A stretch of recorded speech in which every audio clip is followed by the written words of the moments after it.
افتخار عارف میر کا مصرع ہے، کیا قافلہ جاتا ہے تو بھی جو چلا چاہے۔ ایڈوکیٹ خلیل الرحمن جاوید صاحب نے جگہ جگہ اپنی کتاب میں ان کا ذکر کیا ہے اور ان پر ایک تفصیلی مضمون بھی لکھا ہے۔ ان کے بارے میں کہا جاتا ہے کہ قدرت نے ذہانت، علم و تفہیم اور حافظہ بخشنے میں جس شخص کے لیے بے پناہ فیاضی سے کام کیا ہے، وہ کہتے ہیں کہ وہ خلیل الرحمن ہی ہیں۔ میں انہیں دعوت دیتی ہوں کہ جاوید صاحب کی کتاب کے بارے میں اپنے کلمات سے نوازیں۔ ایڈوکیٹ خلیل الرحمن صاحب۔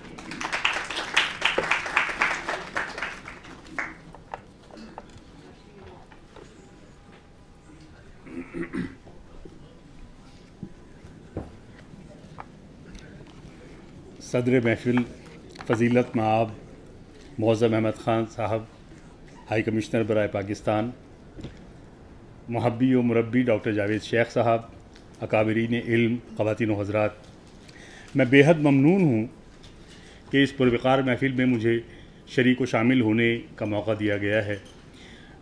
سچ تو یہ ہے کہ میں نے چاہا تھا کہ اس کتاب پر کسی اور زاویے سے گفتگو کی جائے، لیکن پھر حکم دیا گیا کہ مجھے سب سے پہلے بولنا ہے، تو میں نے مناسب سمجھا کہ کتاب کے تعارف و تجزیے کے بارے میں چند معروضات آپ حضرات کے سامنے پیش کروں۔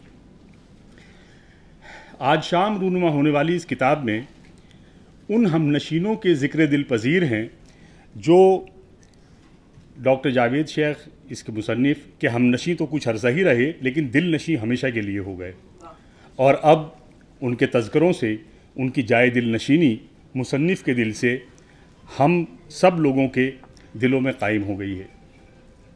دیکھیے ان ہم نشینوں میں کیسے کیسے لوگ ہیں، علوم و فن کے کیسے کیسے فرزانے، مختلف وقتوں کے، مختلف معیار کے کیسے کیسے کردار ہیں۔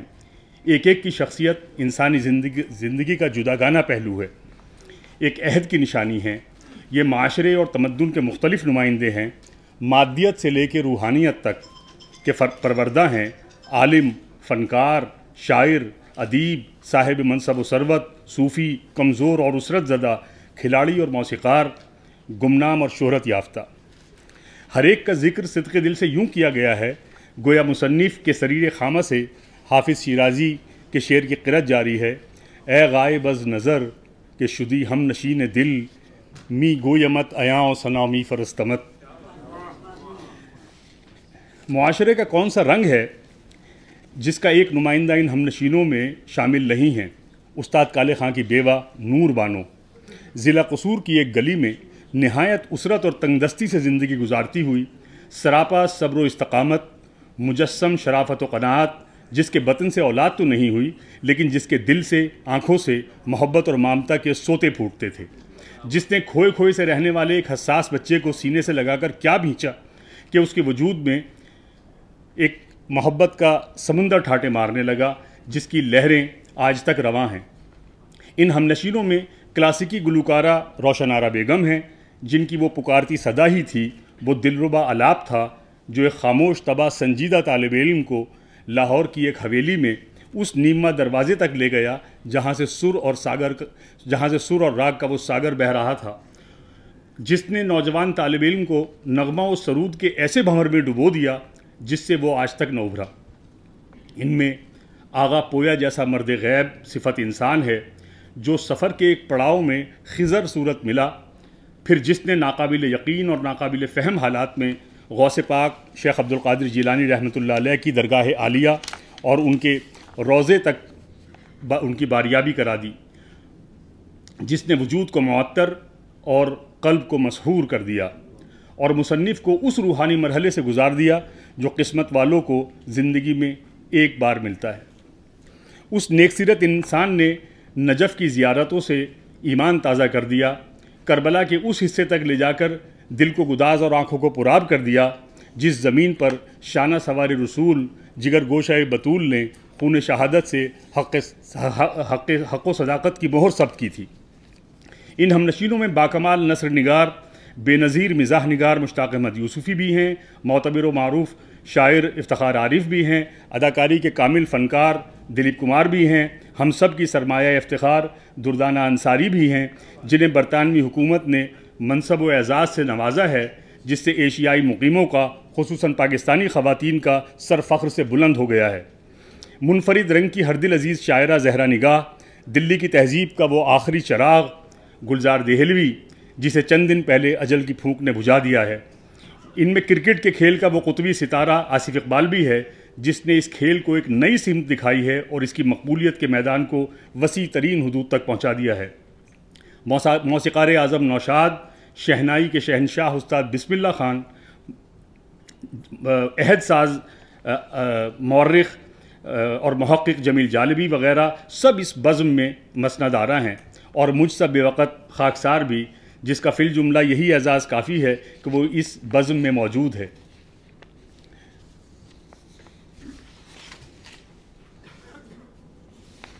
مجھے وقت کا بہت شدید احساس ہے، لہٰذا میں بہت ہی احتیاط برت رہا ہوں کہ میں دردانہ صاحبہ کے دیے ہوئے وقت پہ اس کو پورا کر لوں۔ اب قارئین خود ہی واقف ہو جائیں گے کہ اس کتاب میں ہر ہمنشی کا ذکر ایک مختلف پیرائے میں کیا گیا ہے، ایسا پیرایا جس سے اس کی شخصیت نمایاں ہو جاتی ہے۔ زبان و الفاظ اور مکالمے بھی اسی مناسبت سے ہیں، نتیجتاً ایک انکہے انداز سے اس شخصیت کا تاثر ابھر آتا ہے۔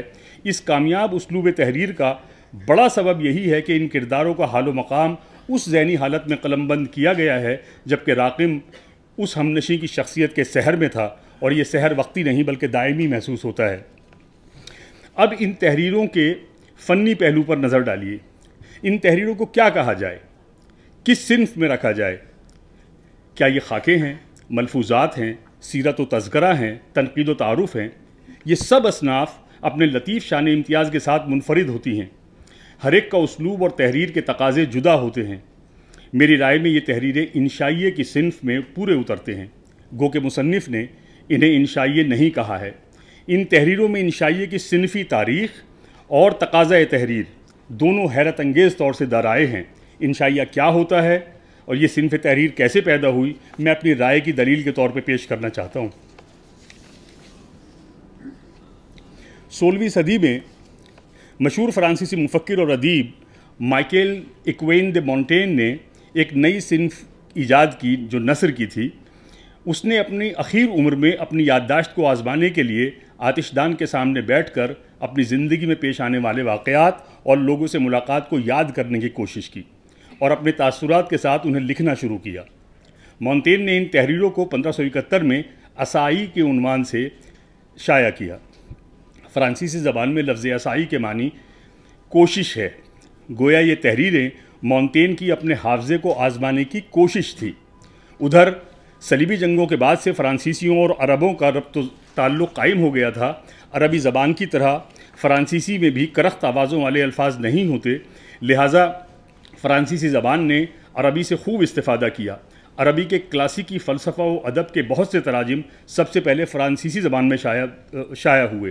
آپ واقف ہوں گے کہ علامہ اقبال نے منصور حلاج کا تواسین کا فرانسیسی ترجمہ ہی مطالعہ کیا تھا اور فرانس سے منگوایا تھا، لہٰذا اغلب ہے بلکہ مجھے یقین ہے کہ فرانسیسی کا یہ لفظ اسائی عربی کے اسعی سے حاصل کیا گیا ہے۔ عربی میں بھی اسعی کے معنی کوشش کے ہیں، بلکہ یہ لفظ سعی کی شکل میں اردو میں بھی موجود ہے اور کوشش کے معنی میں استعمال ہوتا ہے۔ مونتین کی یہ کوشش ذاتی تاثرات بیان کرنے کی کوشش یا سعی تھی۔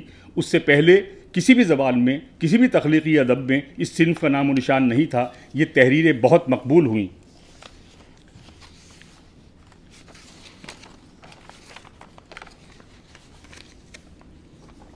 پھر 16ویں صدی کے اواخر میں ہی برطانیہ میں تقریباً مونتین کے ہم عصر فرانسس بیکن کی نظر سے یہ تحریریں گزریں۔ فرانسس بیکن علمی اور تخلیقی مضامین لاطینی زبان میں لکھتا تھا۔ وہ انگریزی کو غریب زبان اور اپنی تحریروں کے لیے مکروہ سمجھتا تھا۔ اس نے مونتین کی صنف نثر کی تقلید میں انگریزی زبان میں مضامین لکھے اور انہیں ایسے کہا۔ ستم ظریفی دیکھیے کہ آج بیکن کی لاطینی تحریروں کو کوئی نہیں جانتا اور انگریزی علم و ادب میں فرانسس بیکن کا نام انہی ایسیز کی وجہ سے مشہور و معروف ہے۔ اب غور کیجئے، عربی کا اسائی، فرانسیسی کا اسائی اور انگریزی کا ایسے، ان تینوں زبانوں کے لفظوں میں نہ صرف یہ کہ حیرت انگیز صوتی مماثلت ہے بلکہ مفہوم بھی ایک ہے۔ اردو میں آ کر یہ صنف تحریر انشائیہ کہلائی اور اس کی ابتدا 19ویں صدی میں ہوئی۔ انشائیہ کا امتیازی وصف یہ ہوتا ہے کہ اس کا موضوع و متن کوئی شخص، کوئی شخصیت، واردات یا وقوع ہو سکتا ہے، یا کوئی ذہنی، علمی اور ادبی نقطہ بھی ہو سکتا ہے، کوئی سماجی اخلاقی مسئلہ بھی اس کا بنیادی مضمون بن سکتا ہے، پھر اس کی طرز تحریر میں شوخی و ظرافت کے عناصر بھی ہو سکتے ہیں اور واض و نصیحت کے بھی، اس کی نثر کا لہجہ گہرا سنجیدہ بھی ہو سکتا ہے اور شوخی و ظرافت سے پر بھی۔ کامیاب تحریر میں اس شخصیت یا واردات کو ایسے ابھارا جاتا ہے کہ وہ صرف ذاتی تاثر نہیں رہ جاتا، بلکہ پڑھنے والوں کے ذوق سلیم کی مناسبت سے حقیقی دلچسپی کا سامان بن جاتا ہے۔ نیز بیان کردہ موضوع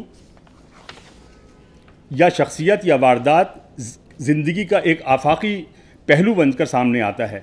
ایک اور بے حد اہم صفت انشائیے کی یہ ہوتی ہے کہ اس میں جھوٹ یا سچ کی کوئی گنجائش نہ ہوتی ہے اور نہ ہی اس کا احتمال ہوتا ہے۔ چونکہ یہ لکھنے والے کے ذاتی تاثرات پر مبنی ہیں، لہٰذا اس تاثر کی صحت پر انگشت نمائی نہیں کی جا سکتی۔ انشائیے کی اس تاریخ اور اس کی تعریف کی روشنی میں اس کتاب کی تحریریں ملاحظہ کیجیے۔ یہ انشائیے نظر آئیں گی۔ گویا کتاب کے موضوع کی تعبیر و تفسیر کی جائے تو کچھ یوں ہوگی: میرے کچھ ہم نشینوں کے بارے میں میرے تاثرات۔ دلاویز اور رواں نثر میں لکھی اس کتاب میں 35 ہم نشینوں کا ذکر نہایت خلوص سے کیا گیا ہے، لیکن ان کے ساتھ ایک 36واں ہم نشین بھی ہے جو حاضر بھی ہے اور غائب بھی، اور یہ ہم نشی ہیں اس کتاب کا مصنف ڈاکٹر جاوید شیخ۔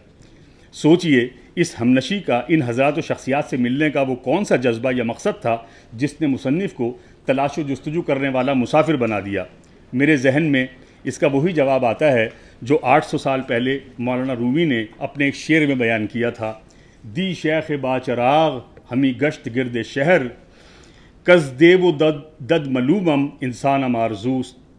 یعنی کل شیخ ہاتھ میں چراغ لیے شہر میں چکراتا پھر رہا تھا کہ میں دیووں اور وحشیوں سے دکھی ہوں اور انسان کی تلاش میری آرزو ہے۔ انسان کی جستجو و آرزو کا یہی جذبہ ہے جس نے ان ہم نشینوں کو کھوجا ہے۔ بلکہ مجھے تو مولانا روم کے شعر میں مذکورہ شیخ بھی جاوید شیخ ہی لگتا ہے، کیونکہ یہ شیخ بھی چراغ دل ہاتھ میں لیے شہروں ملکوں انسان کی تلاش میں سرگرداں ہے۔ یہ شیخ بھی سب کے لیے محبت اور انسیت کا جذبہ رکھتا ہے، جس نے سفر میں اور حضر میں سب سے اخلاص و التفات روا رکھا ہے۔ اس کا یہ سفر دراصل شوق کا سفر ہے۔ یہ علم دوست بھی ہے اور عالم دوست بھی، یہ فن کا بھی قدردان ہے اور فنکار کا بھی۔ یہ انسانی معاشرے میں ہر فرد کو بلا امتیاز مذہب و ملت و مسلک چاہتا ہے، اس سے محبت کرتا ہے، اس کی پذیرائی کرتا ہے، اسے ہمنشی بناتا ہے، اسے دل نشی رکھتا ہے، جس کی انسان دوستی اور متوازی طبیعت کے سب قائل ہیں۔ کتاب میں بیان کردہ سفر صرف جغرافیائی یا زمینی سفر نہیں ہے، بلکہ یہ سفر شوق و جستجو کا سفر ہے۔ سفر عربی زبان کا لفظ ہے جس کے معنی ہیں کھولنا یا کھولنے والا، یعنی وہ عمل جو منزل کو کھولے۔ لیکن شوق کے راہی کی منزل اور صرف انسان ہوتی ہے، وہی اس راہنورد کی منزل بھی ہے۔ ملکوں مختلف معاشروں میں بکھرے ہوئے انسان، طرح طرح کی خصلت اور شخصیت کے انسان، انواع و اقسام کے علوم و فنون سے بہرہ ور انسان، بقول شاعر مشرق یہ جہاں بانی کا نہیں بلکہ جہاں بینی کا سفر ہے۔ یہ سفر کسی ایک زمان و مکان یا ایک عمر تک محدود نہیں، انسان سے انسان کا یہ سفر حیات جاوید رکھتا ہے۔ اس سفر سے ہی سفر کرنے والا بالآخر خود کو بھی دریافت کر لیتا ہے۔ میں اپنی گفتگو کا اختتام اختر الایمان کی نظم کے ایک بند سے کروں گا، جس کا اعلان و اطراف ڈاکٹر جاوید شیخ کی کتاب کے یہ اوراق کر رہے ہیں۔ راہ نورد شوق کو رحمے کیسے کیسے یار ملے، ابر بہاراں عکس نگاراں خال رخ دلدار ملے، کچھ بالکل مٹی کے مادھو کچھ خنجر کی دھار ملے، کچھ منجدھار میں کچھ ساحل پہ کچھ دریا کے پار ملے، ہم سب سے ہر حال میں لیکن یوں ہی ہاتھ پسار ملے، یہ روداد ہے اپنے سفر کی اس آباد خرابے میں، دیکھو ہم نے کیسے بسر کی اس آباد خرابے میں۔ میں ڈاکٹر جاوید شیخ صاحب کو ان کی اس خوبصورت کتاب کی تقریب اجرا پر مبارکباد پیش کرتا ہوں، اور آپ حاضرین و قارئین کی نیز اپنی جانب سے ان کا شکریہ بھی ادا کرتا ہوں کہ انہوں نے یہ خوبصورت انشائیہ تحریر کر کے اپنے ہم نشینوں کو ہم سب کا ہم نشین بنا دیا ہے۔ بہت شکریہ۔